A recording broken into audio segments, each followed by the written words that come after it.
Salut și la mulți ani 2021! Vă doresc să aveți un an plin de realizări, să faceți tot ceea ce vă place, să puneți preț pe hobby-uri. Pe principiul ăsta să zic că încerc să mă ghidez și eu, azi fiind chiar 1 ianuarie. Voi continua munca la Forester. A venit lift kit-ul de la Anderson Design and Fabrication, îl avem pe aici. I-am făcut și un unboxing. Dacă vreți să vedeți exact ce conține, intrați pe filmulețul de pe YouTube cu unboxing-ul. În ceea ce privește suspensia, pe partea din față va trebui să schimb, după cum ziceam și prin primul vlog despre Forester, va trebui să schimb amortizoarele. Am luat caiaba, pentru față, efectiv, în capul amortizoarelor vor veni niște distanțieri, iar pe spate e un pic mai complicat. Practic coborâm tot cadrul, puntea spate, vin 4 distanțieri la prinderile punții pe șasiu, împreună cu încă 2 distanțieri la brațele longitudinale și 2 distanțieri în capătul amortizorului către șasiu. Vă voi prezenta la final exact ce am montat, unde am montat și aș dori să fac și o comparație de gardă la sol, de gardă câștigată, să zic așa, distanțe până la sol din diverse repere. Mă apuc de treabă și să vedem ce o să iasă. Să începem măsurătoarea cu centrul roții spate până la arcada roții, până la pasaj. Să zicem că avem un 433 de milimetri.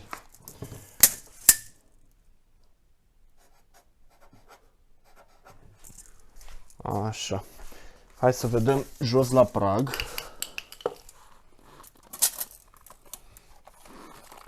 Bine, nu e o măsurătoare foarte precisă.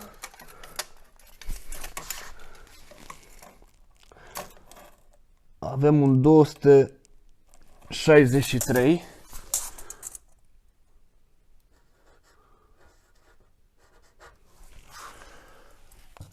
Așa. În partea din față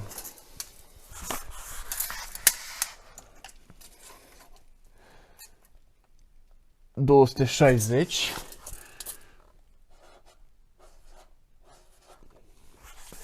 Iar în față distanța de la centrul roții la pasaj, sper să țin drept, un 440 de milimetri. Ok, acum mă voi duce sub mașină. Aș vrea să văd un pic niște distanțe gen de la diferențialul spate până la sol. Diferențialul spate va coborî odată cu puntea și să văd un pic care ar mai fi următorul punct cel mai jos al mașinii. Și aici la diferențial, pus o scândură, avem 230. 230. Stai că nu mi-am luat markerul. L-am pe aici pe undeva. Că aș nota pe undeva. Punem aici pe punte, pe braț. 230. Ar fi mai jos evacuarea decât diferențialul. Dar eu aici, sincer, cu bucata asta de evacuare aș face altceva. După ce cobor cadrul, aș muta-o peste punte. I-aș reface traseul. Mai vedem. O să măsurăm și evacuarea, că se pare că ăsta e cel mai de jos punct. Cam pe aici. 206 evacuarea. Hai să scriem pe ea. 206 mm. Da, ăsta pare să fie cel mai de jos punct. Bucata asta de evacuare. Bine, aici se va înălța. Evacuarea rămâne cu șasiul, să zicem așa. Cu toate că coborâm punte. Mă apuc de lucru și vă prezint după aia ce a ieșit. Am finalizat montajul kitului pe puntea din spate și aș vrea să vă arăt un pic elementele lui, cum sunt prinse. Să vedem un pic ce ține cadrul efectiv. Sunt 4 bucăți de genul prinse în partea de sus cu un șurub separat de șasiu, iar în partea de jos cu alt șurub este prins cadrul de distanțier. Dacă am fi avut un singur șurub de jos până sus, exista riscul ca la strângere, la cuplu, să se aplatizeze acea construcție, distanțierul. De desubt, ce să vă mai arăt, în partea din față, deci practic ține tot cadrul, unul dintre cele 4, da? Avem așa ceva. Bun. Și mai avem aici un suporțel mai mic. Stau într-o poziție foarte nasoală și nu știu dacă reușesc. Bun, se vede. Ăsta e cu șuruburi străpunse, dar nu e nici atât de mare și cuplul este foarte mic. Vreo 40 de Nm, deci nu e o problemă. Plus că ăsta e un tirant. Nu are sarcină verticală, are sarcină longitudinală, să zic așa, deci nu e niciun risc aici. Bun. O să trecem un pic, să vă arăt un inconvenient. Nu-mi place cum vine aici evacuarea cu planetara. Aici e cam nasoală treaba. Nu atinge, dați 2 mm, căldură, nu va fi bine. Va trebui să facem ceva cu evacuarea. Eu aș vrea să o mut pe deasupra. Pe acolo vreau să o duc. O reconstruim și o ducem pe deasupra, printre cadru și șasiu. În schimb e ok. Haideți să vă arăt un pic și la roată efectiv. Așa arată din lateral. Se văd 3 distanțieri aici. Cei de la cadru, stânga și dreapta, iar sus avem flanșa adaptoare pentru amortizor. Problema, să zic așa, este acest suporțel, practic, care extinde prinderea racordului de frână. Ar fi trebuit, cred că, mai lung un pic. Nu-mi place cum s-a creat cotul ăsta la 90 de grade aici. Nu e în tensiune foarte mare, dar parcă nu e chiar ce trebuie. Am finalizat și partea din față. Sus cam așa arată. Se vede distanțierul. Iar aici, nu știu cât se vede de partea asta, practic e o suspensie McPherson care a fost coborâtă prin prelungirea ansamblului arc amortizor. O să vă explic acum un pic ce face și flanșa aia de sus și ce caracteristici are. Treaba mișto la distanțierul ăsta e faptul că are două offset-uri, să zic. Un offset care facilitează redobândirea căderii originale de fabrică și un offset care accentuează un pic unghiul de fugă. Ce se întâmplă de fapt când cobori la un McPherson, când cobori suspensia printr-un distanțier de genul? Se duce bascula în jos, ecartamentul pivoților se micșorează, iar sus, ca să obții același unghi de cădere, să zicem că markerul ăsta e amortizorul, să-l obții la fel ca cel de fabrică, trebuie cumva să duci flanșa înspre mașină.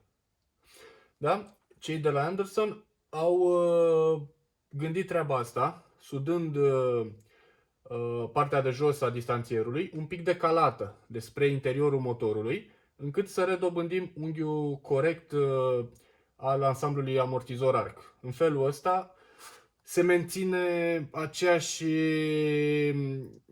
poziție, aceeași cădere ca cea originală. Unghiul de fugă este dat, după cum se vede și aici, de înclinarea spre spate a amortizorului. La ce ne ajută unghiul ăsta de fugă? La revenirea volanului în timpul virajului. Subaru are o problemă, să zicem, în acest sens, ar fi trebuit constructiv să fie mai mare, ceea ce au făcut și ei. Au sudat flanșa un pic mai în spate, mărind acest unghi. Hai să măsurăm și cu lift kit-ul pe mașină să vedem ce distanță avem. Deci butuc spate, centru până la aripă 500 mm.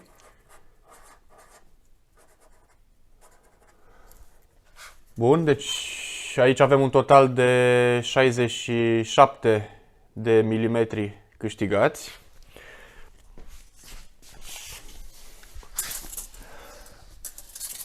La prag 330.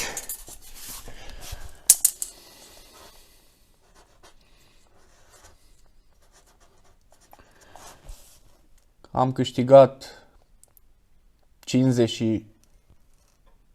67 de milimetri. Deci să zicem că e similar. De 67 aici, acolo cât era? Tot 67. Bun. Da? Aici ar trebui să fie... Ia.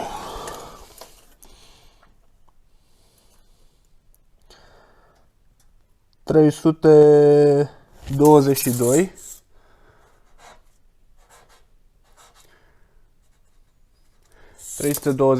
față de 260, deci 62.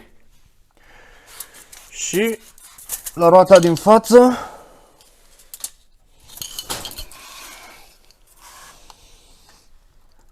ceva de genul un 495.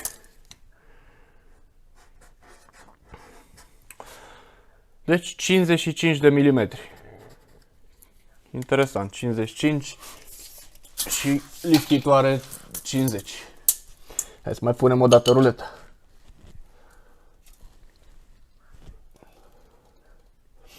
...492. Da, cu erorile de măsurare, 52 de mm, deci 50. Bun. N-au mințit ăștia. Notasem aici un 230 pe braț, era distanța până la diferențial. Acum 230 ăsta s-a transformat în 250 aproape.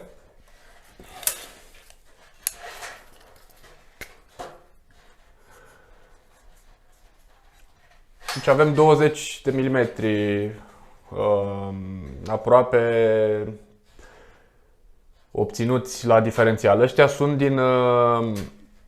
din distanțierii de deasupra de la amortizoare. Așa, și cel mai jos punct era ăsta, la evacuare. După cum se vede, nu mai este cel mai de jos punct, s-a înălțat prin simplu fapt că am coborât cadrul. Hai să vedem acum cât avem cotă. 255. Și avem aici un 206. Și acum 255. Sunt exact 50 de milimetri cu cât am coborât cadrul. Bun, în acest moment putem spune că garda la sol a acestui Subaru este de 250 de milimetri. Practic cel mai de jos punct este la 250 de milimetri față de sol. După ce vom pune și roți, o să mai câștigăm vreo 25 de milimetri, 30, deci ne apropiem de 300 de milimetri, ceea ce nu e rău deloc. Cam asta a fost începutul de an pentru mine. După 2 zile am reușit să montez și lift kit-ul. Bineînțeles, între piftii, salate băuf și ce mai trebuie. Săptămâna viitoare vin și anvelopele, le punem pe jante și le suim pe mașină să vedem exact cât am obținut gardă la sol. Deocamdată cam atât. Vom termina partea de suspensie cât de repede se poate și mai vedem ce mai facem pe ea. Începem să ne jucăm un pic și pe estetic. Salutare! Încă o dată vă doresc un an nou fericit și să ne vedem cu bine!